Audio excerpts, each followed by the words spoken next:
Hey everyone, welcome and thank you for joining us today, and welcome to Unsealed and Revealed. I'm your guest host, Terry Smith, and with me, as always, is our real star of the show and the man who bought so many Hot Toys figures that Sideshow finally gave him a job, Guy Klender. Hello, Guy. Hi, How's Terry. it going today? Oh, it's going Look, fantastic. I am very excited to show this one off, and it's great to have you here on the show. it's good to see you. It's good to see Grogu there, the child, and both of you appropriately floating in the middle of the cosmos. I totally dig the Yes. look. Yeah. Very ethereal.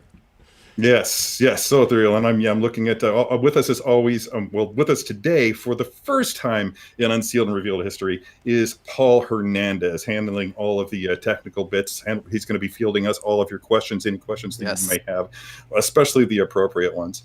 And yeah, we're looking forward to finding out what you guys would like to know about this bit. But more than anything, we're looking forward to diving into the guts of this thing. I feel like I'm compelled to mention that you can't get any more socially distanced than we are today. I'm on one coast, Guy, and Paul are on the other, and I don't think either one of them is in the same room. So we're all doing our best to make sure that everybody stays clean and healthy by staying as far away from each other as possible. Yes, I can't. Yeah, good to have you here. Without falling into an ocean. Nobody wants to see that. Yeah. Yes, if we do it from a boat. Let's dive in. This is incredible. This Please. is our life-size figure. What you see on the front of the box is a photo of the figure itself. Okay. We're going to spin this around. Yeah. You see the side has that unique pram detail. We've got our credits here on the back. As I said, this is a life-size figure, so you do have a very large scale box. All right. That's That appropriate. is done. We're going to slide that out. And then, this is kind of the fun part of this one, is that the entire... The first of many fun parts, I hope. Oh, yes. Yeah. Yeah. This figure is beautiful. Let me turn it right side up. Is that the whole thing is the pram. Look at that. Okay? So even the packaging design here on this is very fun. We got, the little top of the pram and did the whole thing. And again, your credits done here. But what everybody wants to see, you can make your own noises, No. is that it lifts up, okay? So it does have a flip up, and inside is going to be the tray with your figure. So what I'm going to do is take this up and over to the overhead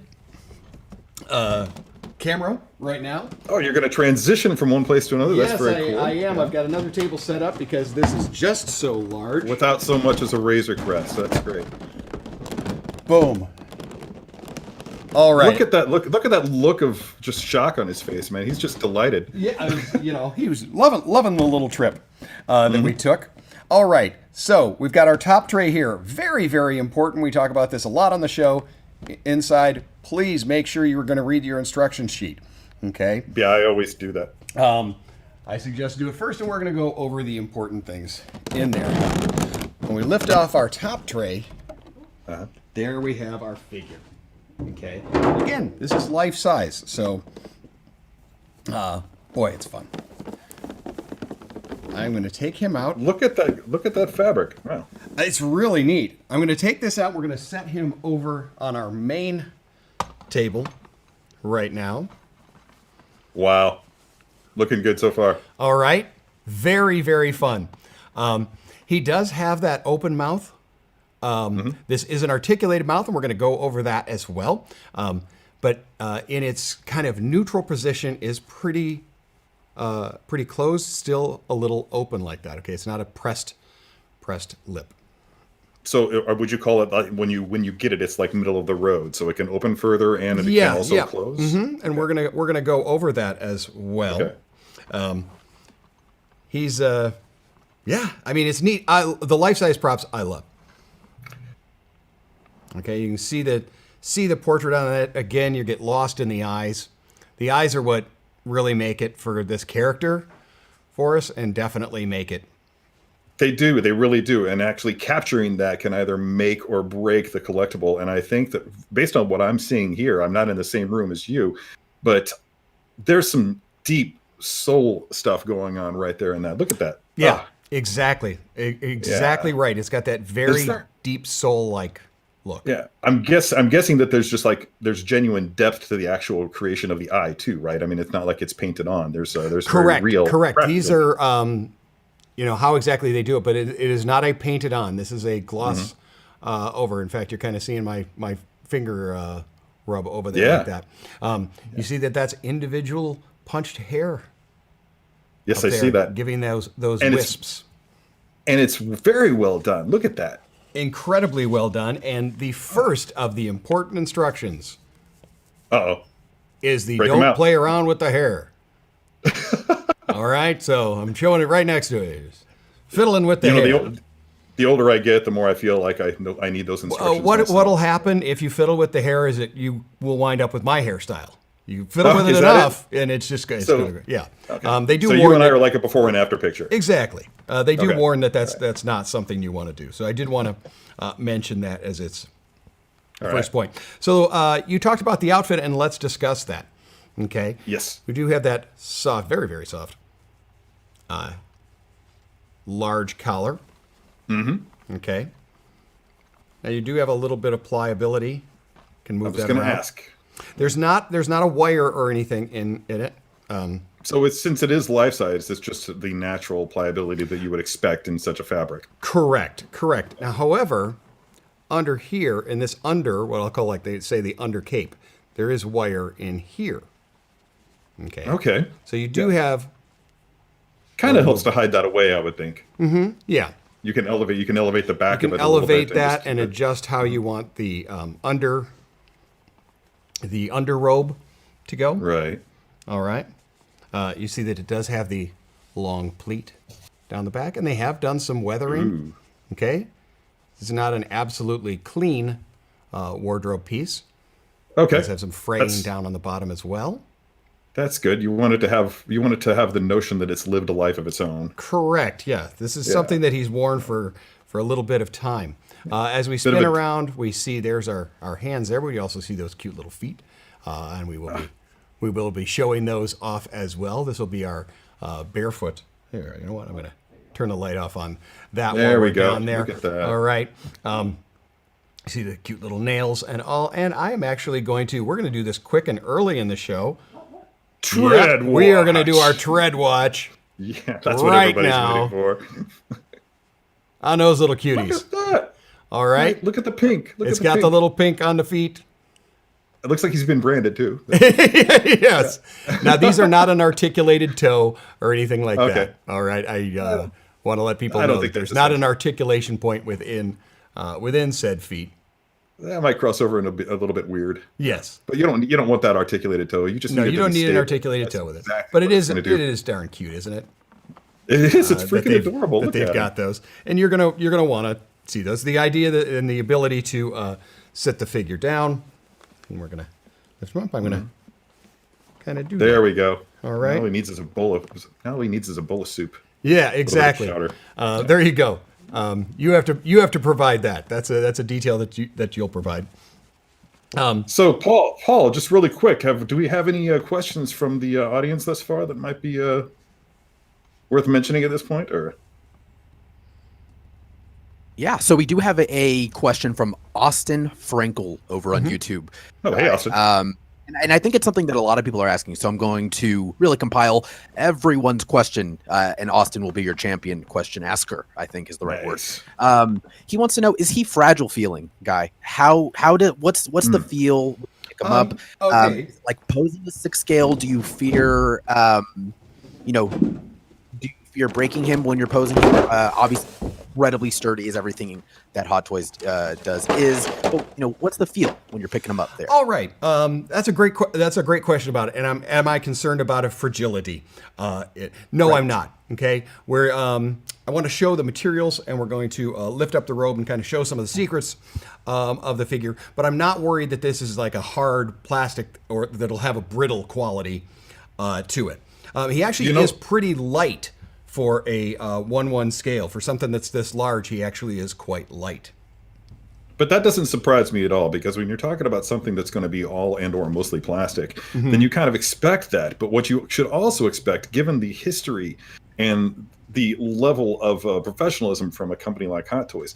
They've been creating 6-scale figures that have a high confidence level when you're manipulating them for the most part. So if they can create 6-scale figures that by and large escape without any breakage whatsoever when you're playing with them, then I have absolute confidence in their ability to translate that into life-size form. And perhaps, if anything, it's going to be even sturdier than what you've come to expect in the past. Exactly. Now, even though I've got him seated in a seated position, I kind of want to leave him here in this seated position as we go over a few things. Also because I just love seeing the little feet on the guy. But he does have a stand as well. And so right now I want to talk about a little the things that are going to come in your package. The stand is really pretty darn impressive. You take a look at that. Home plate. But it's actually got kind of an upper piece, and you actually can look down in it. I don't know if we can get an angle. I'm seeing some detail in there. There's some detail underneath. Okay, there you can kind of see the... Yeah, there's some stuff it's kind going of like a two-tiered grading. Yeah. That you're getting on that, okay? And it's got a good height on it. I do like the kind of sandwiched 3-level there. Yeah, it's what I would call a suitable height. You don't really want to overdo it with a figure like this. It does have... Just want to give it some place to live. Okay, it does have a translucent stand that goes in there, and that stand goes down all the way to the bottom of the base. Okay, so it is secure in there. Okay, I'm going to set that off to the side. Next up is one of the things that was very exciting that people were really looking forward to in this figure, and that would be the ability to change the ears. Okay, and there are the additional ears. All right, these are magnetic, and I'm going to key them in. Okay. Terry, you and I have always talked about making sure that that's genuinely fantastic. I was kind of concerned that it was going to be more of like a friction fit or something that you would actually have to pop or work into place. But the fact that they chose to go with magnets and that they have the confidence in the ability for the ears to be completely sealed into the head, that excites me. Exactly. Yeah. So let's take a look at that. This is in that kind of down and swooped back look. Perhaps he's on the back of a speeder. All right, like that. Or he's just not hair. What a great little profile there from the slight open mouth and such. Yeah. Okay, and they've done a really nice job of hiding the connection point of the ear. All right. Yeah. I think that's really neat. So what I'm going to do, just so you get an idea of how they differ, that is one that's back, and that's straight out. So it's just like rotating from front to back. It's rotated and in a slight down position. A little bit of a drop, yeah. So it's subtle, but it's enough to change the expression. Okay. And it does so very well. Look at that. Yeah, with it in the back position, I get a little more sense of play and whimsy with the figure. I'm going to set him off for just a second so we can individually look at his little pieces. Let's take a look at close-ups of the way in which they've done the paint on the ear. Yeah, look at that paint. That subtle gradient out. All right. Yeah, fades away nicely. And even though this is a solid piece, it does have a paint feel of translucency. I was actually going to ask if you actually had genuine translucency or at least the illusion of it. Yeah, it's more the illusion of it. Terry, at any time, if the underlight is a little much, let me know for those of you that are viewing. And Paul, of course, tell me that as well. But that is those. Now, he does have 4 extra little hands. On top of the 2 that he comes with? On top of the 2 that he comes with. So you have a total of 6 hands. All right? That's generous. It is. Again, just like we saw on the feet, got a little bit of the pink there, and we're going to key those in and show you how they key in as well. Got a little bit more of the classic peg scenario I'm looking at there, right? Exactly. Yeah. Okay, this is another one that is more of a gripping. And if you're going to have a gripping hand, you're probably going to want to grip something. And that Uh-oh. There it is. That's what everybody wants. Gotta have your shift. That's what Grogu wants. Exactly. So No Grogu is complete. No Grogu's complete. Yep. Boom. And is that the one that he grips? You have a grip hand that is kind of like that. Now it's not a magnetically held, Ernie, but they do suggest in your instructions which hand to use. It's not magnetically. Okay. No, but it does tell you which hand to kind of put it in. Okay. Maybe you can also do the force hand there, but it's not a magnetically held in little bolt. Not everyone can do the force hand, so no. Now here is another accessory that's very important. I need that in my life, sort of. Yeah. All right. Yeah. Again, a 1/1 scaled. Now this is not a die-cast metal, but has been given an amazing paint job to have that look. No, it looks fine. Look at it. I mean, I'm just looking at it on the camera there. It reads nicely. It does, doesn't it? Now, in your instructions on how to put this on, it does suggest that you remove the ears first. So why don't we do that and put that? Since it's so easy to do, then yeah, they made it so easy. Yeah, they've made it easy to do, to remove said ears. And I'm so glad that they went the extra mile to just really nail that paint app. I mean, sure, when there's something that happens, the illusion can be shattered when you actually pick up something expecting it to be metal, and then you feel the recognizable heft of the plastic. But the truth be told, once you get it on the shelf, it's recognizable as metal. The illusion just goes right back into effect, and you for all the world, it just looks like you're looking like a metal pendant hanging around Grogu's neck. Yeah. Now, you'll see that they do put little R and L so you get the ears in the correct spot.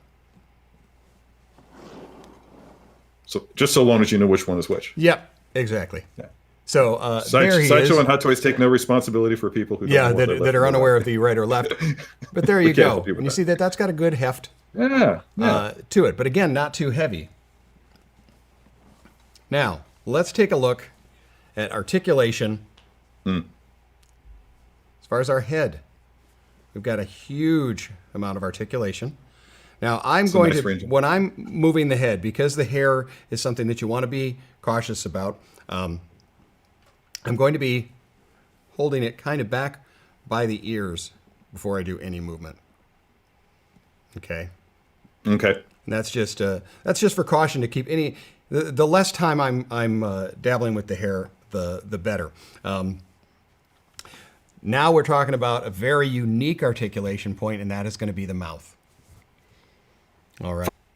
Yeah, and I can see the pressure that you're needing to apply to that. So yeah, like you said, I think it's important for everybody to remember to make sure that you have your hands as clean as possible. Yep. If you really want to go the extra mile and put on some gloves, that definitely will not hurt. That won't hurt you. I did. I was going to do it with gloves. I did baby wipe the hands right beforehand to make sure that it is clear. Terry, I'm going to be quiet really here and see if you can hear that there is a ratcheted. That's very clear. Okay. Get that mouth shut. Look at him. Okay. So even in a full close, which I did there, you get a hint of open lip. Okay. It's not a pressed lip. But again, that's fine. Such fun life brought in an articulation point. And I'm thinking also if you lower the head just a little bit, it would kind of provide the illusion. Look at that. For all the world, that looks like his mouth is completely closed. And it also looks, for those of us who've watched The Mandalorian so many times that it might actually seem unnatural and maybe just a little bit unhealthy. Yeah, that reads as very much like Grogu in just like a state of repose, just like hanging out and watching what's going on. It's really very cool. Paul, because this is a unique and articulation point that we learned of after the initial launch of the figure, are there any questions specifically on that? Can I just make a really quick request? Can you just show us the opening of the mouth one more time? Yes. Yeah, let's just get a close up on that. Okay, and show people. Go underneath. Yeah. Okay, and if you're hearing that ratchet, it does have about say 4, 5, 6 little positions, and that's the fully extended. Look at that. ready for we blue very, cookies. we very rarely see him with his mouth open like that, unless I was just going to say, unless he's going to be eating the blue cookies, the macaroons. I'm digging it. I mean, it is fun. I mean, I'm seeing on the monitor there. I'm seeing Terry, and then I'm seeing him with the mouth open like that. It is a very cute. I am giddy as a schoolboy that you're able to do with it. It is really fun. I knew I was really going to have a good time looking at this figure with you on the show, but the reaction that I'm having, just I have a feeling some of the people watching may have this same expression. So for the viewers, if you have that expression, take a screenshot of yourself so we can see it later on. Paul, talk to Guy. Do we have any more questions from the viewers? Oh yeah. We've got so many questions. Okay, I promise you. So I've sort of gathered them by what people are asking quite a bit. So one of the main ones that people are wondering, Guy, is from you kind of playing with this for a little bit. Does it make any noise at all? Like, are there any sounds or anything that it makes? I'm thinking the question is there a sound bar or sound effect, or does he make crunchy noises when I'm moving him, like Ratchet? Well, what I mean by that is when we just articulated the mouth, I said, that is a ratchet. Right. So you hear that. With the arms, they also have a ratchet, so you're going to hear that. But as far as did they add a little sound box or anything like that? Right. No, they did not. Okay, good. Well, thank you so much. So the other question that we had, Guy, about some of the articulation is when you sit him up, how comfortable are you with leaving him in that pose where he's just sort of sitting down? All right, let's discuss that, and let's do that by I'm actually going to lift the figure up and show you underneath the robe and how he's done. Okay. It looks like a little diaper, but it is a little padded suit. It's a little bit of padding. But it's a little bit of padding, but it does kind of look diaper-like. But there is our leg articulation. All right, that we can do. And I love the fact that because of the gown, Hot Toys had the freedom to create a joint in which you don't have to concern yourself with the gap between the pelvis. Correct. And the thighs. So you can just go crazy with that, and that enables Grogu to have the maximum range of motion. Right. I think to answer that question might have been when I sit him down, am I worried that he's going to fall backward or fall forward? Yes. That's what I felt. What I would do is get him kind of where you're going to place him. You can see there, I just like you would an infant. Holding on the back here and just deciding. I'm sorry, it's too much. It's just deciding exactly where I want him to be, and there. Mm-hmm. So yeah, just a little bit of a futzing of the gown after you get him in the proper place, and then you walk away. But I like to kind of have the feet out. That's one of the neat parts about the sitting that you can do. And the thing of it is that you can display him without the base, but if you yourself felt uncomfortable with the positioning of Grogu, if you felt like maybe you didn't do what was required to get him in the ideal position while he's sitting, you can still put him on that base, and he has that acrylic rod that would provide the support necessary. Even if you don't want to use the base, there are other options of things that you can put behind him to provide support. Exactly. Just sit him in a chair. Exactly. I have a feeling you're going to have people that are going to get a baby Bjorn and take him out. A baby what? Oh, yeah, nice. the little, is that what they're called? Little, the little things. That I got to go get one of those when I have my figure here. That's kind of essential, I think. Yeah, exactly. So stop giving me ideas, Guy. Yeah, exactly. So I've turned the light off, spun the little hand there, and placed. I like that he's got that the little ball there. Oh yeah, definitely. But yeah, as far as whether I'm worried that he's going to take a tumble, I'm really not. Just the answer is no. Kind of get him there, balance him, and then you're going to be good to go. All right. I mean, if I want him to be even further forward, you have that option. Okay. As Terry mentioned, and as we looked, and we can take a look at them again, that articulation point of the leg really has a large range of motion that they've allotted for Good. under there. Okay, so you do have a big range of motion there. Okay, you see the center point, that is for placing on the base, because we did talk about that. And if you like, I will place on base. Oh no, the rod goes right into him? Mm-hmm. I was wondering how that was going to attach. Okay. Yep. The rod will go Yeah.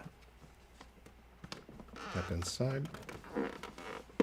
Okay, but you can't use the rod to, he can't actually sit on the rod, so to speak. No, in a sitting position, no. The rod will be used when you do it on the standing base. Okay. That's I've got to probably admit, people's I keep liking this concern thing more and more. is if I put him on the base without that rod, would I worry about it? Well, that's why they've given you the rod. And again, it can be hidden. You can adjust and kind of. The cloak is also something that is something that it brings the figure to life, and how you do it, and how you choose to kind of adjust it. Now, there is no underwire or anything like that around it on either the arms or the base. Okay, It is a free-flowing. It's a free-flowing garment. All right. Yeah. All right. Now let's take a look up at one of the arms, and then we're going to talk about the swap out. All right, I'm going to lift this up. Okay, you've got that outer and then the inner cloak, and there is our joint and our connection point. Nicely hidden by the sleeve. Nicely hidden by the sleeve. They slide off nice and easy. Yeah. On those, I'm going to lift this up and let Sam get a close-up. You know, Guy, while we're doing this, I feel compelled to interrupt that we are going to be doing our next episode of Unseal and Reveal will be coming up this coming Tuesday, March 2nd, at which I think we're going to be revealing the Captain America 6-scale figure from Avengers Endgame. Endgame, yep. I've been waiting on that one. The hotly anticipated 6-scale figure from Avengers Endgame, one of the holy trinity from the Avengers. Really looking forward to seeing how that thing turned out. So, count on me tuning in one way or the other. Yes. Now, as I said with those hands, they just push right in. Yep. Okay. Easy peasy, mac and cheesy. They are articulated at the elbow. And because of the way in which they were pegged, I can obviously spin them however I'd like as well. As far as a shoulder, moves a little. Got a little bit of a shrug there? A little bit of a shrug that you can do, and a little bit of motion. But remember, the character didn't move around. Now, he doesn't do a lot of shrugging. Right. That hand I put in the right there and spun up is a little more grasping. Perfect. Holding. Look at that. Paul, any more questions? Paul just... No? No? Oh, can you hear me? Oh, Yeah, there we are. Hi. There we go. Hi. Welcome back, Paul. So we do. He was falling. Guys. So we do have a couple more questions about articulation, but I think I think you covered some of this. People had wanted to know as well how well he sits, without having to be held up by something else. How well does he stand without the assistance of the base? Without the assistance of the base? Yeah, without the assistance of the base, does he just stand up on his own pretty well? Let's get a demonstration of that. Let's demo that and move that to the side. Again, the fun part, this is called the child, all right? And think of it very much as a child, and you're going to be helping them to balance and walk. So if you do have to make any adjustments, but I'm going to then stand him there, and I'm going to step to the side, as you can see. No hidden hands, wires, or help. Nothing up my sleeve. At all. Yeah. That is just the figure standing. Without any extraordinary effort. And he balances up there fine on his own. I'm not concerned that he's going to take a tumble front or back on this. If you are, obviously that's why they give you a display base as well, if that's a concern that you've got. I like that I can do this. Yeah, put that back. It would have been kind of funny, not funny, if that just putting that in his hand would have been the thing that sent him toppling down. But I'm glad that it didn't in this case. So yeah. Terry, what we talked about earlier with the the ball and a magnet. The right hand that is a holding hand does have a magnet in for it. Okay, I'd like to correct that. Okay, so right now I'm holding it in a magnet hand. Now that magnet is not in all of the other hands. Okay, there's one specific. So you could feasibly have that hand like down at his side, resting at his side with the ball kind of just somewhat hidden behind his back. No, I didn't take it. No, what me? Nope, I didn't take it. No, all right. No. So look in your instructions, and it is going to show you which one of the hands. I know it is kind of subtle as far as the movement that each hand has, but the right hand one does have a magnet. You'll feel the little pull. Hooray! On there. This changes everything. Well, it does. I knew that the other hands didn't have one, but there is one hidden. And this one here. So, Paul, other articulation questions? Yeah, quite a few. We definitely have some questions about the articulation and also the difficulty of taking those ears on and off. So it's kind of a two-parted question for you, Guy. One, how easy is it to switch those ears? It looks really simple. I was going to ask for a countdown, and we're going to see just how many we can change these tires like a pit crew. But they are quick, fast, easy. There is a strong magnet that holds each. As Terry and I have talked about, you're going to hold by the base, lift. And it goes right in. It's going to key like in. I talk about. Very, very easy. Yeah, like I talk about a lot in Man How to Be a Poser. With all things, even with these ears, the closer that you can grip those ears to the base, the better off that figure is going to be in general. You don't want to apply. You don't want to go far out. You don't want to grab by the tip and just add that leverage to it. Exactly. Probably not a good idea. One thing to talk about. These I said were a molded. All right, but given a bit of a translucency, the head itself has a soft latex. Of course, that makes sense because we've talked about the articulated mouth. All right. Okay, and that's another reason that you're going to want to make sure that you've got clean hands. This is maybe conversation we don't want them to hear. But you do have that's a softer material. Is that mirrored by the ears? Do the ears themselves have like a softer latex? They do not. They do not. And that's magnificent because to look at it, you wouldn't know unless you're looking. You wouldn't very, know very that they are actually two different materials. Yeah, they blend together so nicely. That surprises me. I dig it.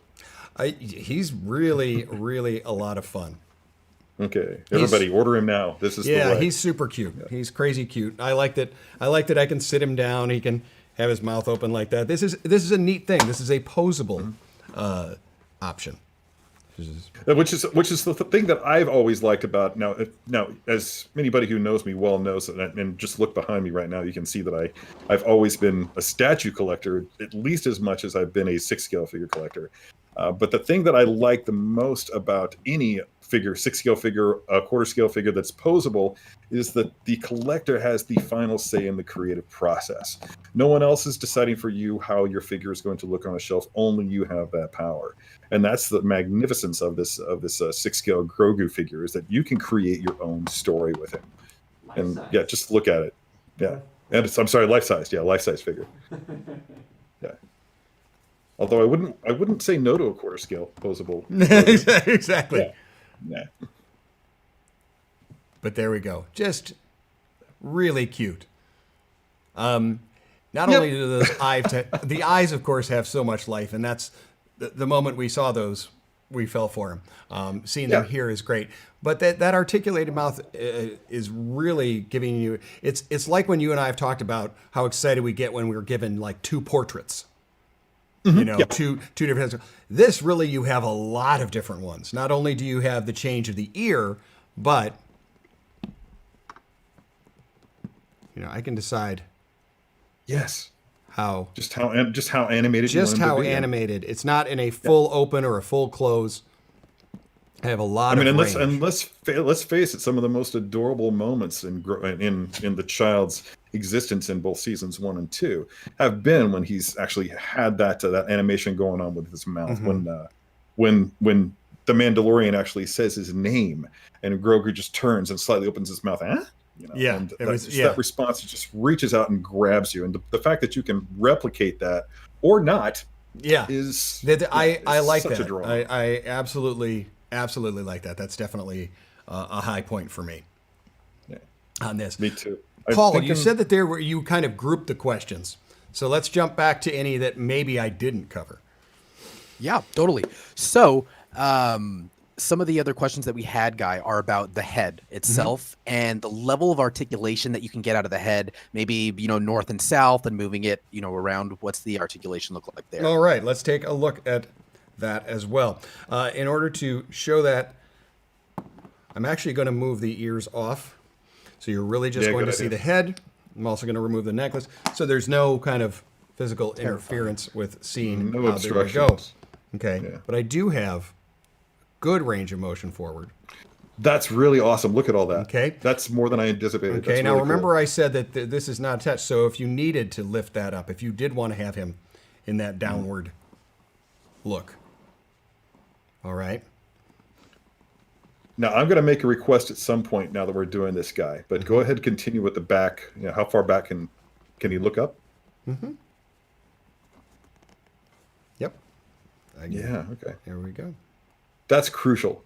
If you want to have him sitting at a table looking up at you, that's fantastic. Exactly. Now I'll put the ears back on there, so we're not. Yeah, put those back on. And if you'll indulge me, one of the things that one of the I don't want to say poses, but one of the looks for Grogu that I find most enticing, most adorable, is when the collar of his costume has come up a little bit and covered his mouth, so that you're just seeing like the nose and the eyes peeking out. Just the nose and eyes? Costume. All right. Yeah. So can we kind of replicate that? Maybe just see how that looks.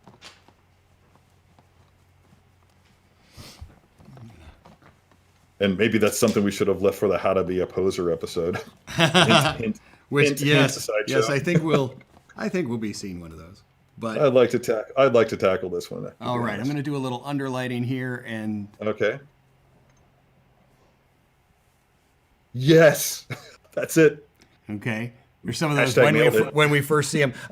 Another thing that I've done here is those are 1 and 1 of the ears. Okay, so those are your two different ear looks. So even if you're not using the same pair, the neat part is you also have an additional kind of look. Well, so that's an interesting question too. Is like I haven't really watched the performance of his ears closely enough to know if he actually does one ear. Do they kind of move independently? Does one, are they symmetrical? Asymmetrical? Yeah. If he can do it asymmetrical, is that like a recessive gene? Anyway. Yeah, exactly. Okay, so thanks for indulging me there, Paul. Do we have any more questions for Guy? Yeah, does that and as I said, as far as the head articulation side to side, you've got a full twist. Oh wow! Okay. Yeah, probably more than you need. Yeah, you don't need it as far as it can better go. Too much than not enough. Right. Guys, so we did have some questions about the robe, and does it appear that robe comes off that he's got there? Can I fully remove the robe? Okay. I know that it's going to tell you in the instructions, and we've always said this too. They are suggesting not to. I am not seeing how you would do it without having to maybe cut things or possibly damage things. Okay, you've got an underrobe. I'm going to remove the ears again and give you an overhead shot so we can look down the outfit. Okay, I'm going to kind of open it as far as I can. Thank you, buddy. All right, so you can kind of see underneath, there is that whole undersuit, and then the outer. There we go, tilting them upside down. That, unless you're doing something to this, it doesn't lift up and off. Okay. Okay. So I'm going to say no as far as removing the rope. Okay, so Guy, while you're indulging me as you did just a few minutes ago, there's one other thing that I'd like to see if we can do. I would have tried it myself on a show, but since we don't know if that's going to happen yet, let's see if you can pull it off. Okay. There's the thing that he always does. Obviously, Grogu always does when he's like reaching for that ball. He's just like reaching up, trying to grab it. Okay. will that arm extend to that point that you can like actually have him just like straining to reach something? All right. Well, I'm going to remove the arm that was there. I am selecting to go with what I'm going to call the kind of force reach Yeah, there you go. hand there. I'll peg that in.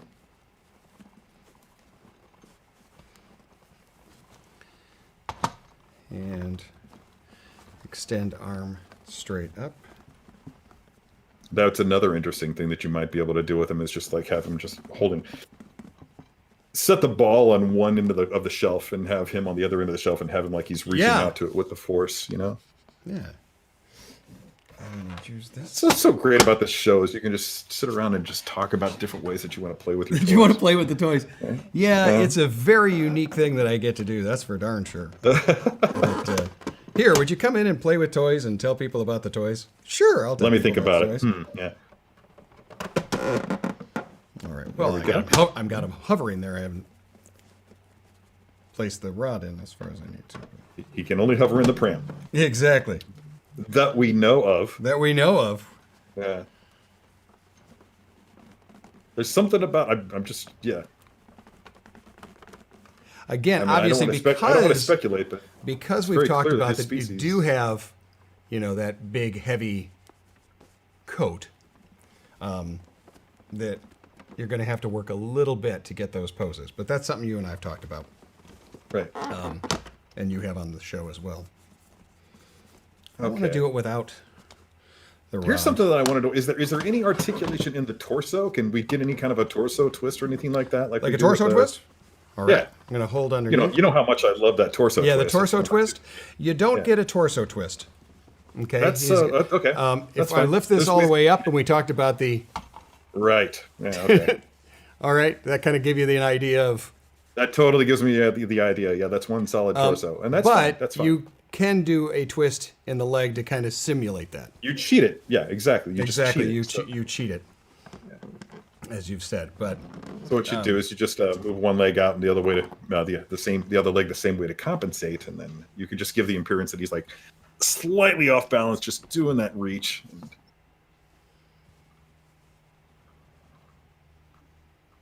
how's Paul, that you look do? like a man with that's fine. That's definitely a force thing. That's not really a reaching thing so much as a force thing. But what I would do is like turn that head, just turn his head towards the hand, rotate his head towards the hand, and we're getting there. Yeah. So you just do that. Now is that about the level of extension? Nice. That's very solid effects there, Guy. I couldn't tell, I'm sure tell you that can. was fake at all. I don't have it. We can see the guy holding it. No, you can. No. Oh, Paul, do you have any more questions here? Or you know what? We just had a really fun That's nice. question from Alan here, asking me if the ball can go onto the rod, and I am seeing that no, it looks like the rod's a little thicker than the hole in that. But that is a very cool idea. that's a great idea. That somebody made. That's something you could probably make happen on your own if that was your. If that was Yes, something you yeah, like you said, it's something that you'll be able to make happen. it's on your own. figure. It's once you buy it, it's your figure. Make it your own. Yeah. If you wanna throw something on there and make that rod float, then figure it out. Yeah, if I find something around, Yeah. Paul, how are we looking on questions? Are we good to go? No, I I'm mean, totally looking at it. we could probably be live for 14 hours and people would still have questions. Yes. So again, I'll try to get as many questions for that everyone's asking all over the place on all. And again, by the way, we're live on YouTube, 2 places in Facebook, Twitch, Periscope, Instagram. So if you have any questions, let me know. I am watching all of those channels. One of the questions and comments that we are getting, Terry, is that it must be killing you to not be actually posing this, but it is. People you have are no idea. Yeah. people are getting a kick out of watching you coach yes. Coach Guy on the posing here. I'm Terry, straight up trying to pose me. manipulate it from afar. Pose me, Terry. Don't tempt me, Frodo. Don't taunt me, Guy. He's reaching for the posing. Uh-huh. Guy, I think people also want to know how close, I'm sorry, can his hands get to one another. To one another. I think there may be a bowl of soup involved. Yeah. Oh, maybe. That's what people are kind of angling towards. Somebody's making soup. Okay. Mm-hmm. Again, what I'm doing, and Terry, you'll know and go over this in a poser video, but I'm actually kind of using my palm to push along the entire width of Right, the upper you're not arm. isolating the force when you do that. You can you kind of spread the amount of force that you're Exactly. applying throughout the arm. There's much less chance of breakage. I'm then going to turn and twist the elbow joint as well. Yeah.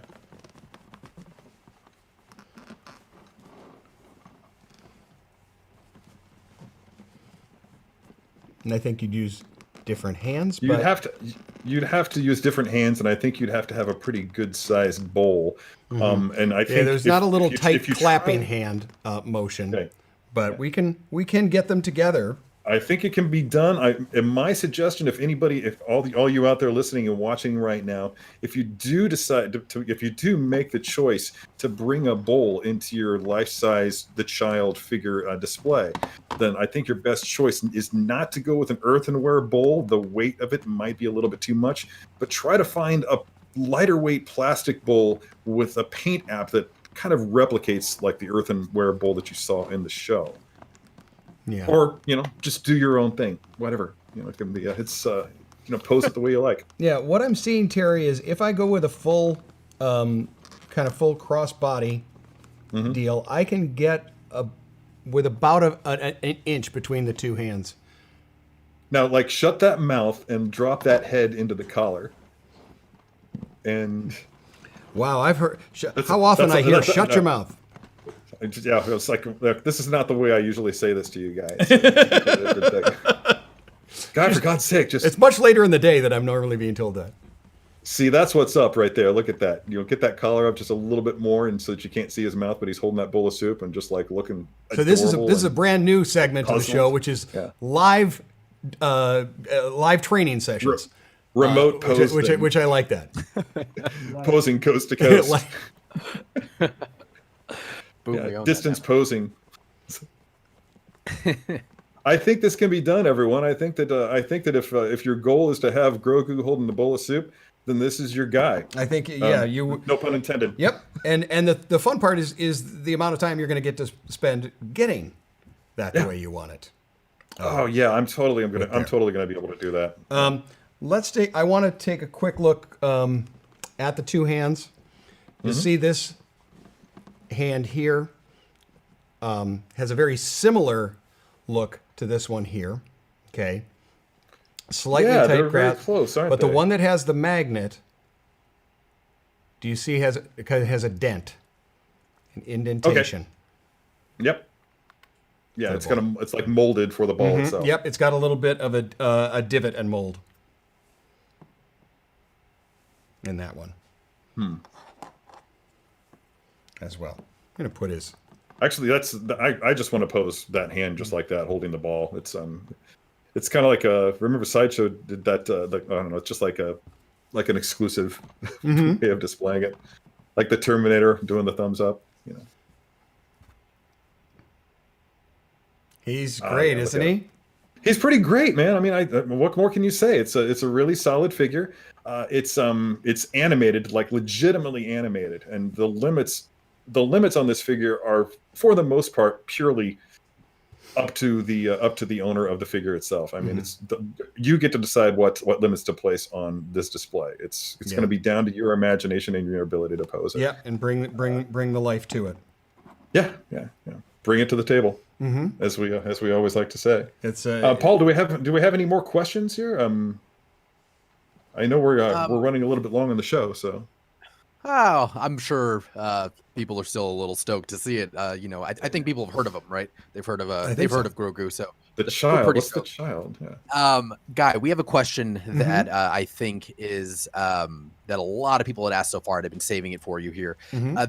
People were concerned or had some questions about the posability and the material on the mouth. So they were worried if you leave it, like with some of the awesome Hot Toys Spider-Man figures, if you leave it in a particular pose for too long, maybe the material goes a little wonky. Do you have any of those concerns with the mouth? Oh, right. And that's great. I figured that was going to come up, and is obviously one that we're going to have. Is it one that they particularly address? They don't necessarily address that here. It is a little bit thicker, the material itself. So there's more of it. But am I concerned about it? I don't think that this is going to be a figure where I do pose the mouth every day. I'm moving it around. I think I'm going to be pretty particular about that's the point I want it at. Okay. That's a good thing to bring up right there is, for the most part, I don't spend a lot of time reposing my figures. When I get a 6-scale figure, or in this case, a life-size figure, I have a pretty clear idea of how I want it to look on my shelf. And once I've hit that pose, it's probably going to stay there for a good long time, if not for the entirety of its tenure on my shelf. Right. So that's what I'll say about that. Obviously, it's a concern that you're going to have, and I think you, as the owner, as the person posing it, do need to make that decision. Have clean hands and work with it. Enjoy the full. Terry and I both are full day posers. We get a figure, and it's going to be a full day that we play with the thing. Sometimes I can take a really long time to do that. Yeah, it's so with that. Again, the thing to say is that this is much thicker than we've ever seen that material before. Okay. Say like on Gamora, where there's the skin, or some of the other figures where they've done a skin. That's usually a very, very thin layer. The feel of this is it's at least twice as thick as that. That does raise the level of confidence, doesn't it? Okay. So as far as the thin concern of tear, I don't have it as much. Again, avoid your high heat and your sunlight and extreme temperature changes. Yeah, a lot of that is down to the collector and actually taking the necessary precautions and realizing that you're dealing with plastic here. Exactly. And, so you have to take special care. If you're willing to do that, it should last a good long time. Yep. Paul, can we get some last questions from people before we wrap things up? I think you guys have done an incredible job of getting most of these questions answered for everyone. I'm sure, because we are having people filtering in and out. So some people are having the same questions about whether it can stand well on its own, whether it can sit well on its own. But yeah, I think people are really excited. And the big question is, how many have you and Guy ordered? Specifically, 6 apiece, right? Well, I mean, what Terry and I each said is that we tend to stick with a pose and we leave it that. But that doesn't mean we don't have a number of different poses. Don't know what you got. I usually say a baker's dozen. You're safe to order that many, just in case. Yeah, I think that's probably just 13. Yeah. Probably any more than that is just being greedy. Yeah. So, yeah. But I do have one on the way. I'm very excited to have it. Okay. Awesome. Well, Terry, you're going to join me next Tuesday. Yes. Am I joining you next Tuesday? I think I'll be there next Tuesday, in which we're going to be unsealing and revealing the Captain America 6-scale figure from Avengers Endgame by Hot Toys. Yes. One that I'm desperate to actually really get a look at. They've had plenty of time to develop the thing. Initial images of it are very, very promising. So I'm very, very stoked to see what you're able to do with it on the show, guys. Oh yeah, so it's exciting. I'm looking forward to that one. It's one that's definitely been on the wish list for a while. And again, I'm not sure if I'll be here or not. If it'll be me or if it'll be somebody else. But yeah. So looking forward to that. Is that about it? We're good on questions? We're definitely good on questions. Okay, well, thanks everybody for tuning into Unsealed and Revealed. Again, I'm your guest host, Terry Smith, and with me is Guy Klender. Thanks very much, Paul, for handling and fielding all those questions. Happy to be here. We'll see you next time, and as always, don't forget to let your geek side show. Boom. Bye-bye, everyone. Bye, everyone. Bye.